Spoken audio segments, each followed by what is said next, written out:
From the depths of Studio A here at WKIC in Rockville, California, we bring you another edition of Dark Frequencies. Now, here's Bob It's Open Lines on Friday the 13th, and our guest tonight is the author of You, Me, and Cryptozoology. He's also the co-founder of the MonsterTrackers.net, Dr. Joshua Marshall. Thanks for coming down. And thanks for having me back, Bob. The response and the emails I received after the last show were fantastic. I'd like to thank your audience. You guys are the best. Doctor, last time we touched a little on your book and how many documented sightings there really are out there. Are we actually going to see the bodily evidence of Sasquatch or Bigfoot anytime soon? Well, Bob, they've got a coelacanth. They've captured the wild man of Bellingham. There's a lot of competition to actually acquire rock-solid evidence of an unidentified terrestrial. We would really like to be the first. We have a caller. Oh, Mr. Marshall, I'm a big fan. Oh, I'm so glad I got through. Welcome, Calvin. Glad to have you on the show. That part in Chapter 4 about the Loch Ness Monster hiding in the silty catacombs of those nearby castles. Oh, I thought that was a brilliant analogy and the only logical place for a prehistoric giant.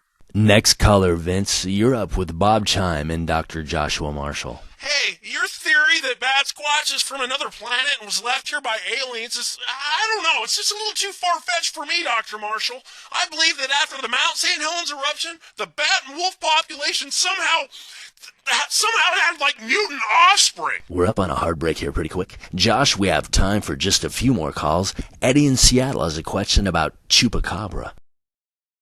Yeah, this is Eddie from Washington. You're on the air, Eddie. Make it count.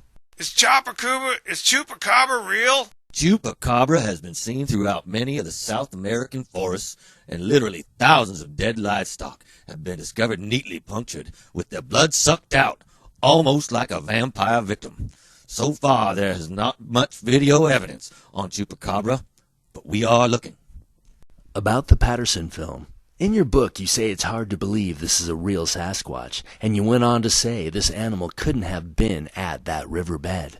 What I said in the book, or what I was referring to, was, when studying the film, and after running a complete digital analysis on the film and movement charts of the creature itself, I realized this couldn't have been a Northwest Bigfoot. The animal had the characteristics of the Tibetan type or even southwesterly type, but certainly not a Northwest breed. I mean, you can tell by the jawline, and sometimes you can see the more blackish color of the hide. The toes are a little more separated. The Patterson animal has got to be from a different part of the woods, possibly Alaskan. We're back on the phones now. First-time caller Dave, you're on the air. What's your question, please? Am I on? Yes, you are. Go ahead, please. Bob, hello, love your show. I'm so excited I finally got through. Thank you. What's up, Dave? Bob, I've been listening to you and Bill Dodge on Dark Frequencies for about 11 years now. Whoa, has it been that long? I'd like to begin by saying I don't know what all the fuss is about flying saucers. They're just buses and cars. Been in space 6 times with aliens. How do you know they were aliens? I think they were aliens. They were very tall. Their eyes were cat-like and almost black. I couldn't tell if they were communicating with thought beams or just really good at their job. No one had to speak. Have you told anyone else about these abductions? I wouldn't go so far as saying these were really abductions. I wanted to go. I did tell some of my friends at a party once when we saw a shooting star. Now they just call me Captain Dave, and they say Eartha Dave and stuff. Sacramento, you're on the air with Bob Chime and Dark Frequencies. This is Jason from Sacramento. I have a weird story that I've been wanting to tell someone who won't think I'm nuts. Go ahead, Jason. I was sleeping one night, or I was awakened one night. It was real quiet at this cabin I was staying at back then. My roommate was still out, and it was super late. I remember I was pretty lightly sleeping, dreaming that I was running out of air. Something was slowly smothering me. I knew I was dreaming because I've had these dreams before, when I would wake up with my face in the pillow, you know? But this was different. For some reason, I couldn't wake up. Something was holding the blankets over my face. What did you do? I kept fighting for air. I was like swimming to the surface in my dream, but the surface kept getting farther away.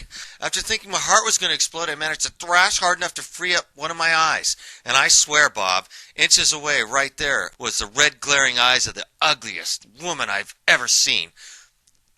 At least I think it was a woman. Was this a bad date or an ex-girlfriend? Bob, no, this was the freakiest looking thing I've ever seen in my life. She was strong and heavy. You know, like an old sack of sand on top of me, sitting on my chest, trying to choke the life out of me. Did she actually have her hands around your neck?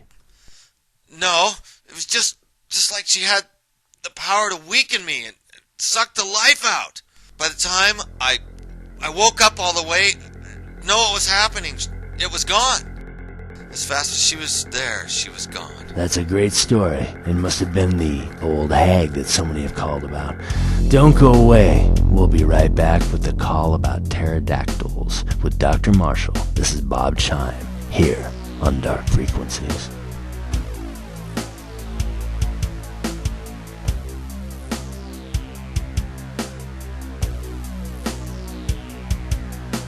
You can reach Bob Chimes in the Dark Frequencies by dialing 555-213-1212 or text Bob with the phrase Bob at Dark.